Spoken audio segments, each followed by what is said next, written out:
Hai semuanya, jadi kita bakal lanjut yang entalpi penguraian standar sama yang entalpi pembakaran. Nah cuman sebelumnya sorry banget kalau misalnya ada background yang ya ada yang aneh-aneh gitu ya dan nggak kayak biasanya.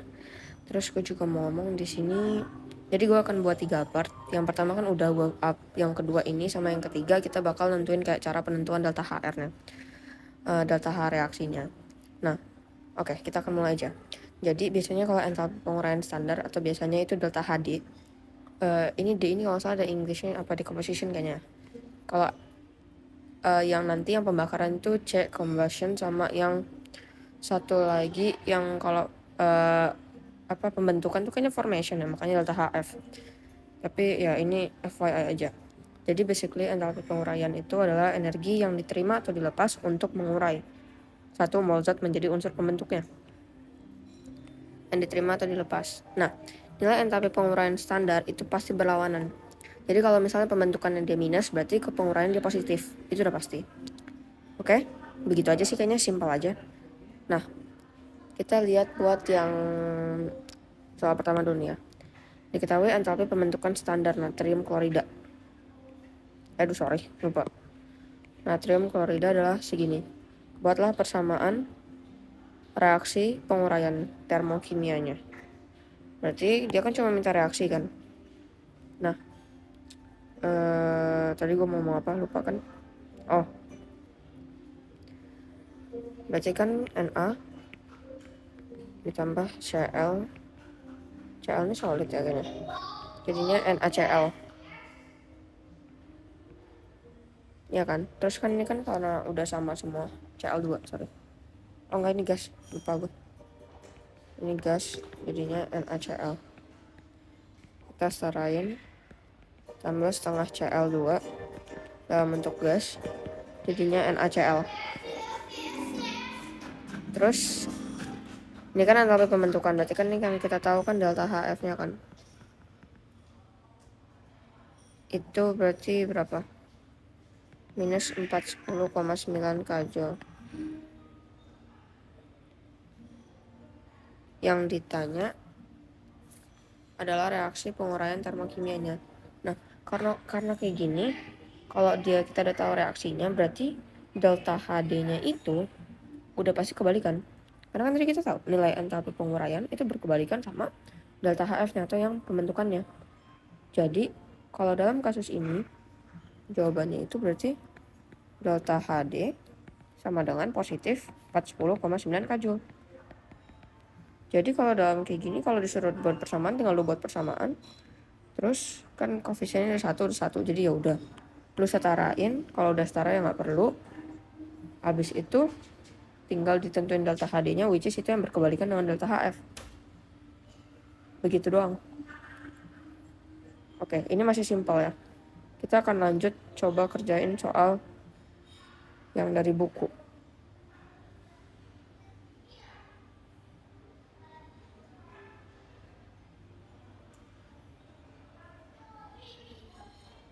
Oke. Nah, kalau yang kayak gini, itu jujur kita harus tahu dulu. Sekarang kita tahu kalau ini diketahui entalpi pembentukan standar, delta HF-nya segitu. Tentukan perubahan entalpi reaksi penguraian berikut. Oke. Ini kan udah peuraian, tapi yang kita tahu baru standar kan. Berarti yang udah jelas, kita bahas 12A dulu. 2H2O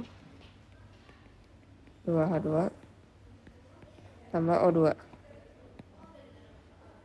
Berarti delta HF-nya, kan delta HF-nya itu H2O berapa?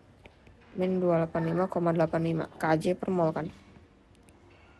Nah, berarti kalau peruraian delta HD-nya 285,85 kJ per mol. Tapi dikali 2. Kenapa dikali 2? Karena di sini 2H2O.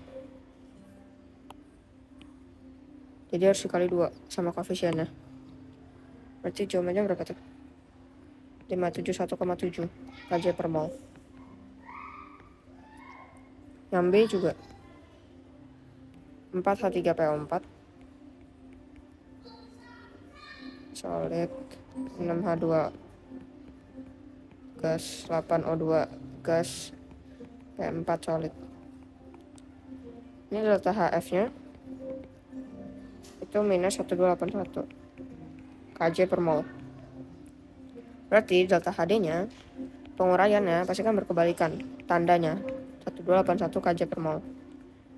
Jangan lupa dikali 4 karena 4H3PO4. Jadi lu kali sama koefisien produk. Koefisien bukan produk, karena kan kalau penguraian itu produknya yang di kanan. Enggak betul, produk sorry. Produknya yang pindah ke kiri, reaktannya yang ke kanan, karena kan penguraian. Jadi kita menguraiin produk jadi ke reaktan. Jadi kita kaliin koefisien produknya. Berarti 5124 ya. Kayaknya ya. kJ per mol. Itu untuk menguraikan 4H3PO4. Oke, lanjut lagi ke nomor 13. Kita tahu delta HF H2O. Oke, kita tahu pembentukan. Berapa kalori yang dibutuhkan untuk menguraikan 10 gram air menjadi hidrogen yang diperlukan ya. Pertama kita nyari delta HD-nya dulu. Delta HD-nya itu berarti kan berkebalikan dari delta HF kan tandanya. Berarti gue bisa ngatain minus 285,85 kJ per mol.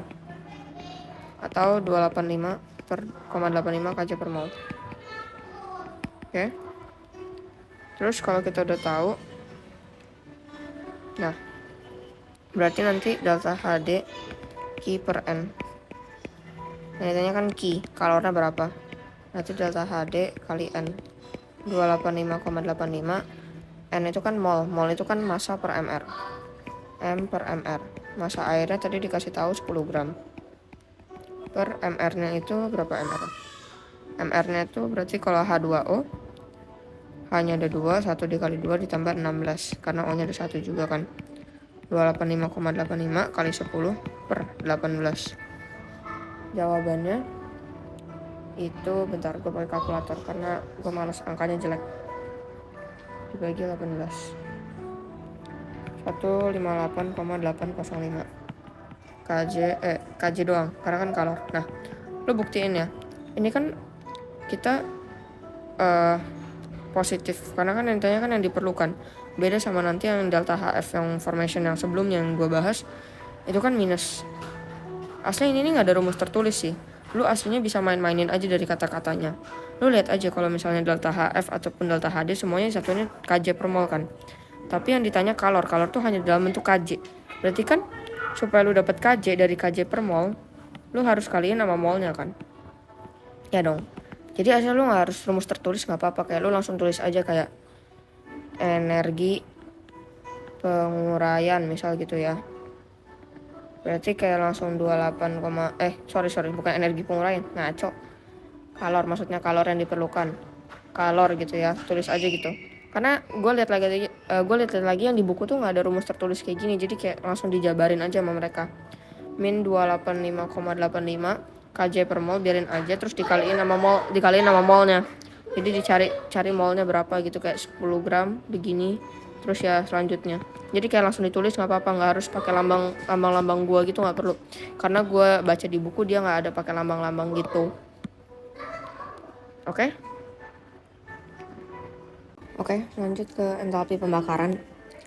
Jadi kalau entalpi pembakaran tuh katanya delta Hc. Jadi itu jumlah energi yang didapat untuk membakar 1 mol zat. Nah ini yang gua merah ini termasuk ciri-ciri. Jadi dia eksoterm, dia ngelibatin oksigen, sama kalau karbon jadi CO2, hidrogen jadi H2O, terus nitrogen jadi NO2, belerang juga jadi SO2. Oke. Nah kalau yang ini cuma disuruh tentuin doang. Jadi udah C3H6 tambah O2 jadinya CO2 ditambah H2O. Pembakaran hidrokarbon ya. Jadi C3H6 ditambah O2 jadinya setarain aja 3CO2 ditambah 3H2O.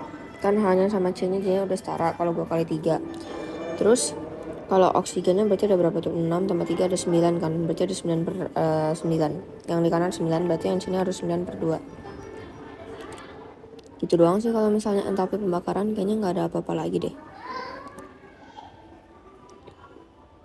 Oh ya, sorry, ini solid, ini gas, ini gas, ini solid, ini gas, ini gas, ini liquid, ini liquid, ini liquid. Terus ya berarti delta H-nya itu min 2377 kJ.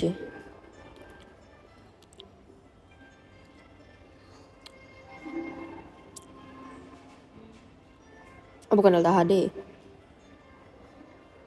Ini kan intinya delta HD itu, oh betul dong?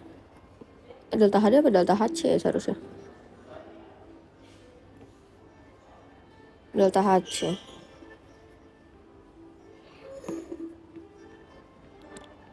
Ini berarti min 2377 kJ. Oke, simple aja. Sekarang kita lihat ke nomor 14. Nah, ini kita ditaruh delta H-nya kan. Cuman perhatiin lagi. Ini dikasih tahu ada 2 koefisiennya. Berarti kalau dia tanya tentukan entalpi pembakaran standar, kalau 2 itu buat 2599,1, berarti yang dilakukan harus di 14A ini adalah kita bagi 2599,1 dibagi 2. Berarti itu berapa hasilnya? 2599,1 bagi 2. Gue malas ngitung ya. 1299,55. Nah, kalau yang B, kita udah dapat delta H-nya berapa. Nah, kita nyari molnya. Kalau dalam STP itu dibagi, jangan langsung gue tulis gini. Gue harus tulis V per STP. Nah, kalau STP itu 22,4, jadi volumenya udah pasti dibagi 22,4. Nah, ini ada 10 liter. Berarti 10 dibagi 22,4 itu molnya. Gue gak kecilin, biarin dulu aja. Nah, kalau Q berarti delta H-nya dikali N. Berarti delta H-nya berapa? Minus 1299,5 dikali 10 dibagi 22,4. Berarti 1299,5 dibagi 10 dikali 10 dibagi 22,4. 580,133 kilojoule. Oke. Nah, yang untuk nomor terakhir, nomor 15, itu berarti kita ditanya delta HC-nya berapa.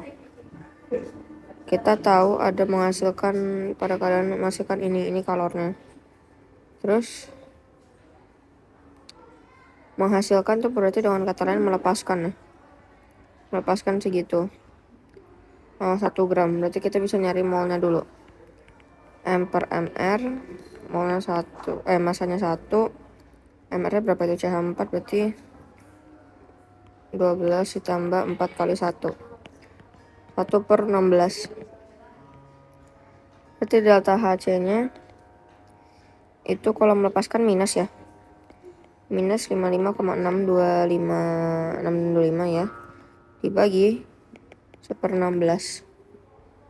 Berarti berapa? 5,625 dikali 16. 89 kJ. Atau dengan kata lain berarti energi yang dilepaskan itu berarti, atau yang dihasilkan tuh 890 kJ. Oke? Jadi ya kurang lebih kayak gitu. Untuk part 2-nya nanti akan dilanjut part 3. Tapi intinya kesimpulannya adalah kalau misalnya ada kayak gini, perhatiin sama koefisiennya. Apakah nanti kalau misalnya diketahui apa, kalau misalnya dalam tadi tuh kayak penguraian yang diketahui pembentukan, berarti harus dibalik dulu tandanya, berarti jadi dari minus ke plus, terus dilihat koefisiennya itu ada berapa, karena kita tuh harus satu, jadi koefisien itu sangat berpengaruh ya. Jadi kalau misalnya 2 berarti nanti dikali 2 atau dibagi 2 ya, intinya dilihat koefisiennya berapa, dan yang dilihat koefisien produk. Oke? Jadi kalau kayak penguraian tadi itu produknya yang kiri, berarti intinya fokus sama koefisien produk berapa.